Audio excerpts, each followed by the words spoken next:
आज का जो प्रोग्राम है रैली है, इसमें international disaster resilience and reduction day के दिन पे माने 13 अक्टूबर के दिन ये रैली की जा रही है। और इससे हमारा आम जनता को, खासकर उन लोगों को जो डिज़ास्टर के प्रोन रहते हैं, उनको यही संदेश है कि डिज़ास्टर रिजिलियंस माने कि अपने आप को इस तरीके से तैयार रखें कि डिज़ास्टर में कोई नुकसान ना हो या मिनिमम नुकसान हो। और साथ ही साथ खुद की कैपेसिटी अथवा समाज की कैपेसिटी इतनी स्ट्रॉन्ग रहे ताकि किसी भी डिज़ास्टर के दौरान हम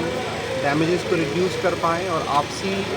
मदद के हिसाब से लोगों की जान और माल को नुकसान होने से कम किया जाए। मैं उम्मीद करता हूँ कि आने वाले 1 सप्ताह तक ये पूरा प्रोग्राम चलेगा और हम लोग जनता के साथ मिलके, इंस्टीट्यूशंस के साथ मिलके अपनी कैपेसिटी को इम्प्रूव करेंगे। इस साल का थीम भी है फंड रिजिलियंस नॉट डिज़ास्टर, माने कि जो शक्ति है डिज़ास्टर से लड़ने की, इसको फंड किया जाए, इस पर काम किया जाए ताकि डिज़ास्टर के टाइम पे मिनिमम लॉस किया जाए। तो मैं उम्मीद करता हूँ कि इसमें हमें जन भागीदारी मिलेगी और हम आने वाले किसी भी डिज़ास्टर का मुकाबला अच्छे से कर पाएंगे।